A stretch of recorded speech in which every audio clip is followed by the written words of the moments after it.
We took a week off at the end of 2019, but now it's 2020, and there have been some interesting news stories in the world of board games, so we're here to tell you them now.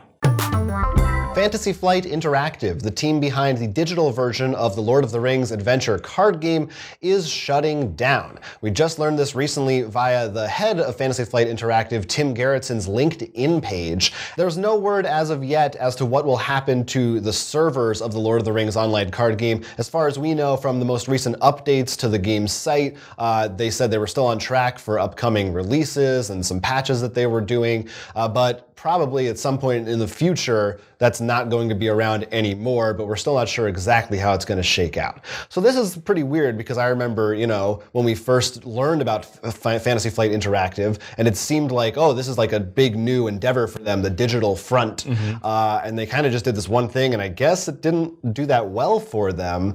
Supposedly the numbers for it were pretty low in terms of player base. And now I guess they're just saying, we're done with that. But it's interesting because they are still, we do know, I believe they're still in the works on that Mansions of Madness video game, which is a different company. Right. I think these guys were more supposed to be about adaptations of board games. So I don't know. I wonder what went wrong here. In my mind, all the card games I've done well have the microtransactions and packs. The Lord of the Rings really doesn't have that, which could have been an issue. And I know people who probably already are in the card game.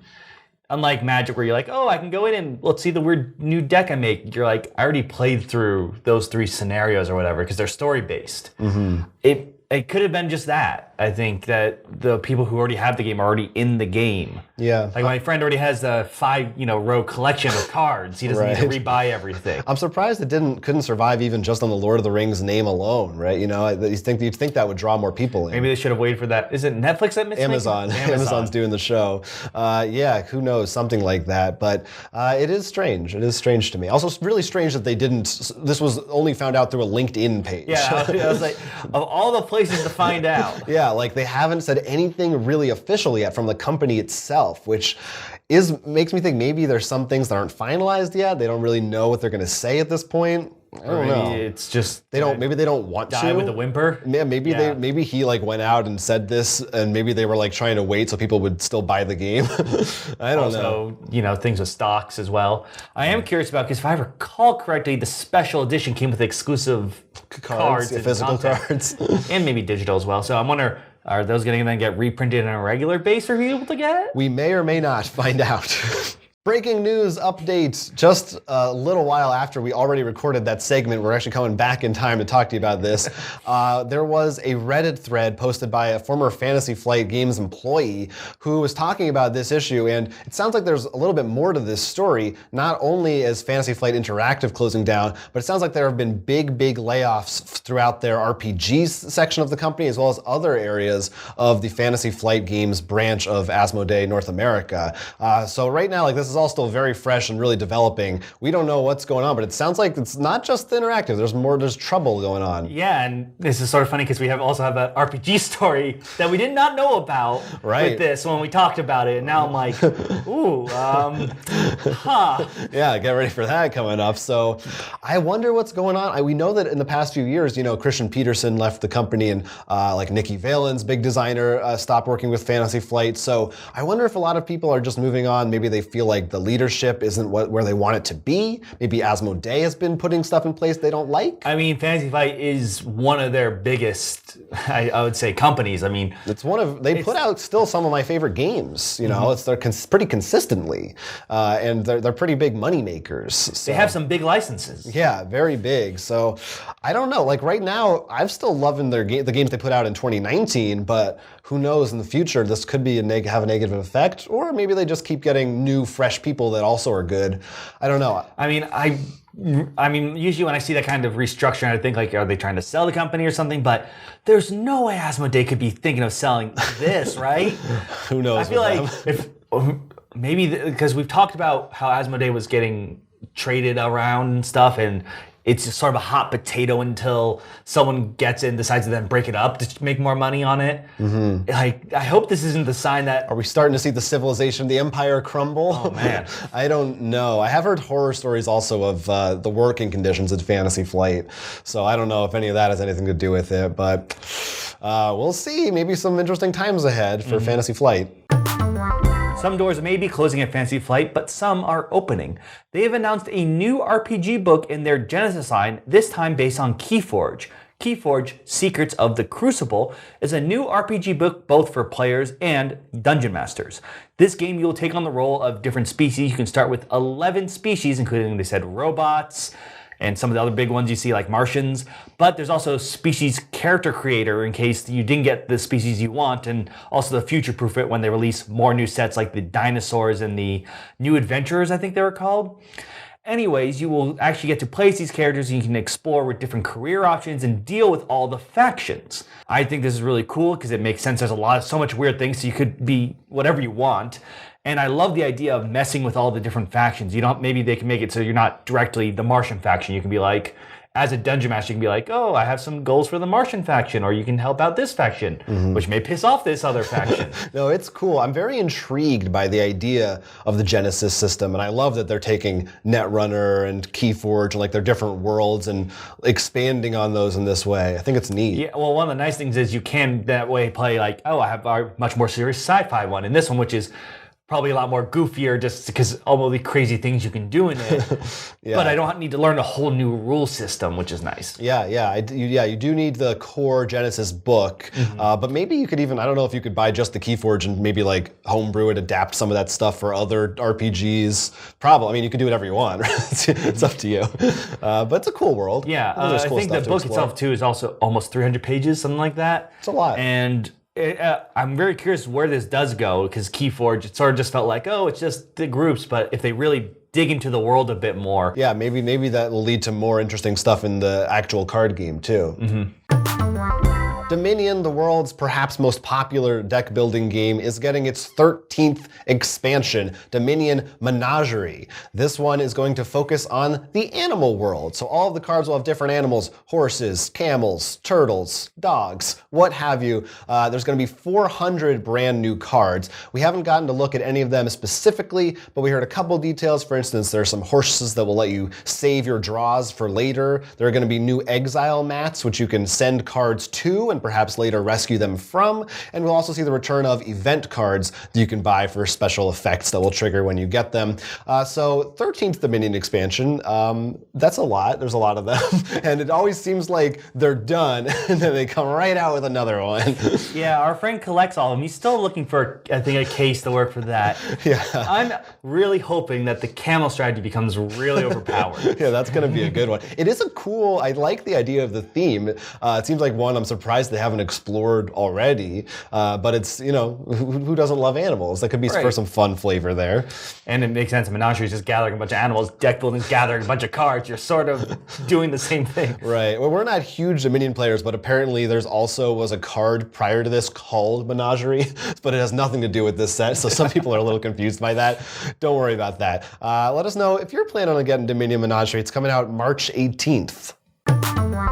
Hobby World has a new game in the Spyfall line, but this one has a bit of a twist. Instead of just adding a number, you're now at SpyCon. In this, you are actually a spy at a spy convention where all the spies have gathered, and you need to share your intel with your team. You're going to be in disguise, and your goal is to make sure that the opposing team doesn't recognize you before your team does. This plays in, if you haven't guessed, 2 teams, where each turn someone takes the role of the spy in a costume and tries to let their team know what they are without the opposing team is. This makes me think, instead of the 1v all, like maybe Chameleon from before, but this is more like Decrypto with 2 teams. And I sort of like that a bit more because it's hard. You've mentioned before how you keep getting the spy and you feel like the one out. It can be frustrating, it can be stressful, it can be anxiety inducing for me at least. And this one, I don't think the shoot question will instantly ruin you. Yeah, no, I like this because you know who the spy is, so it's really a different genre of game. It's not about trying to hide, it's about being vague and trying to help your team, which I think is neat. I think it's smart that they're using the same branding, it makes sense, but it really is totally just a spin-off. It's not the same thing at all. And seems to have, I think, a scoring system too. You play within rounds from what I can see with a tracker, so... Sounds like it could be fun. Yeah, it definitely sounds, I think, at least fix some of the problems maybe we had with Spyfall. Had some fun moments, just as we said. I wonder how it'll do with player count, group size, because it sounds like, you think of a con. I imagine this might work really well with really big groups. The other interesting thing that's standing apart from Decrypto is in Decrypto, I feel like one bad round can really be troublesome because you give away a lot of information. In this, since you're changing outfits, you can have a bad round, which is probably takes away a bit of the stress. Probably a quicker game too. Like you could, like each one is more self-contained, so you can kind of just do a bunch of rounds. Like Spyfall, you could kind of go for the points or just goof off with it. Yeah. And I think the way they have a bunch of different roles, I think some are real people or outfits. But what you could do, if depending on your group size and stuff, you probably could do something like, I don't think it's charades, but like where you write famous people names on paper, celebrity, just a huge bowl, and do that, and that could be another way to add a bit more interest. Yeah. Make your own expansion. As of now, I don't think there's a release date, and their Twitter I think said they'll release more information soon. So keep track of Hobby World if you're interested in this. Sheriff of Nottingham has been a very popular bluffing game from Arcane Wonders. Well, it's now switching hands, and we have more details on the second edition, which is going to be published soon from CMON, or Come On Games, however you want to say it this time of day. And so if you don't know, this is a game about trying to get things past the sheriff sneaking goods, illegal or legal, into your bag, and maybe bribing them with coins to try and get your stuff through. This new edition will feature brand new art, as well as incorporate some of the things from the expansion for Sheriff of Nottingham, including rules for a 6th player and the black market expansion, which makes some of the contraband goods maybe more worthwhile to try to get through. But otherwise, same basic gameplay. I'm sure there will be some other rules tweaks, hopefully some streamlining and things like that. They didn't show off yet the actual look of the cards. They just showed the box art, and certainly looks in the same vein of the original art style, but it seems like they're maybe taking it in a little bit of a different direction. Yeah, we were surprised because you got this game very early on, so we always just assumed like, oh yeah, it's been out for a while, yeah. But apparently CMON had the right to this in 2016. Yeah, they got the rights a while back. I don't know. I think this may be the first time they're actually putting that forth and making the use of it. But I'm just surprised also because it was part of Dice Tower's like Arcane Wonders Essentials. Right. So yeah, that's no longer on the box. It's no longer a Dice Tower essential. It's inessential at this point. It is good that they're including some stuff, in particular, obviously 6th player. Because this does feel more on the partier side. I guess anything with social interaction, you want more people. Yeah, I always felt it should have had an extra player, so I was really happy with that. And hopefully, there are some other like little things that I always found were like a kind of messy or a little bit too complicated in terms of the rules and even just the setup of the game. So I'd like to see them do some of that. I think it'll be nice to incorporate it. I don't know if I'll feel the need. I'll just see what the cards look like if there's a real interest in getting the new version versus already having it. I think the art's pretty solid. Yeah, I have no problem with it, and having the expansion seems good. But for new players, this should be a good one whenever it's released for $39.99. We did actually mention this news story a little bit in our 2020 anticipation video, but we thought it's worthy of being in our news roundup as well, and that's that Pandasaurus has a new logo. They have apparently been working on this for a while with a major logo designing company, and the new logo, are going to have an image up, obviously you can see, is more of the head, and I think a brighter green and oranges and yellows. So that's a big thing. It's apparently because their games weren't being recognized as well, which I can sort of agree with. I can sometimes be surprised, like, oh, this is a Pandasaurus game. But overall, my hot take, not a big fan of it.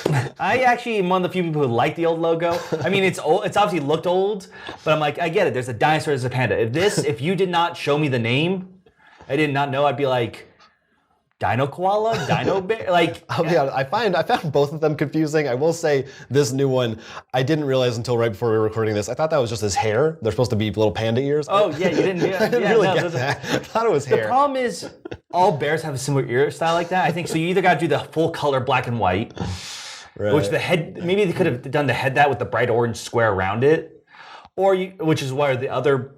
Logo I think worked, had a fat white body. It was an egg, but all pandas are fat white too. Yeah. And maybe some bamboo sticks in the background. It does remind me of like an old, like, if Marvel and video game, like, we need a sports mascot because we can't use the actual sports team, so they just make a quick mascot. It makes me think of when Portal changed its logo. I feel like it's the same kind of thing where they're going more for that, like nice rounded edges, like pops, vibrant colors, not too many colors. I definitely understand from the point of view they're talking about of seeing it on a shelf. Right, and like I said, they do the research, they've been working on this, so like, just because I'm not as big of a fan, I'm like, if it makes it so their games sell better, that's a good thing. Whereas I, on the other hand, will no longer be purchasing Pandasaurus games, boycotting them. No, I think it looks fine. I think I don't really love it, but of all it's the things to worry about in the company. Yeah, but let us know if you're boycotting it. I don't know.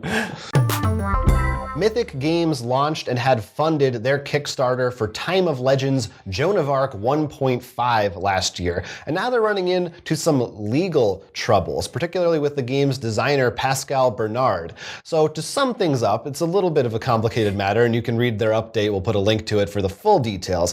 But essentially, Pascal Bernard says that they owe him more money than they think that they owe, according to their contract. They said that the things that he was putting forth were things that shouldn't have been accounted for in terms of royalties, for instance, shipping fees or customs fees that may have been paid by certain people. So they're having a dispute to decide if he gets more money or if they have to terminate the contract or something in between. As of now, they've said this isn't going to affect the actual production of the games themselves. They're still scheduled to be going out in October of this year to all the backers and presumably to retail thereafter. But how they continue to support the game or future entries in the series, that kind of thing may be in jeopardy.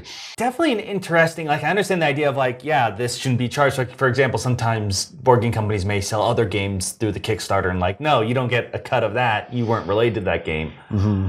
But it also sounds weird with the invoice and stuff. And also, we should mention that the information we have comes from Mythic Games. Mythic Games. Right. We don't, as far as I know, I've not seen anything from the... Haven't heard his side of the story. Right. Yeah. I also find that sentence really weird in their description.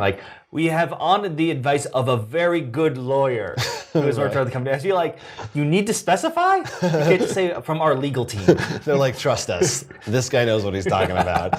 Yeah, it's a little bit strange. But at least good news for the backers is it sounds like they don't have to worry about it. But it is interesting, the Kickstarter page was frozen by Kickstarter, right, which makes it seem really serious. But maybe it is, but hopefully they'll resolve it. Well, usually the other times we've seen that is because someone just decided to make right. Usually it's the case of the people it's like a Game of Thrones card game. Remember that? No. It was the guy who made the. Oh, it was just he did not have the rights to actually make the Game of Thrones card game. Yeah, it's not something on that level, but I don't know. Let us know if you're a backer what you think about this. And once again, because neither of us have studied in legal and law, if you have any more information on that because you know a bit more how the legal system works, we'd love to hear about that. So we got some real interesting things to chew on this week. Let us know in the comments. Are you looking forward to any of those games or expansions that were announced? Are you a legal expert? Do you like the Pandasaurus logo? Are you Are you one of the few Lord of the Rings card game players online?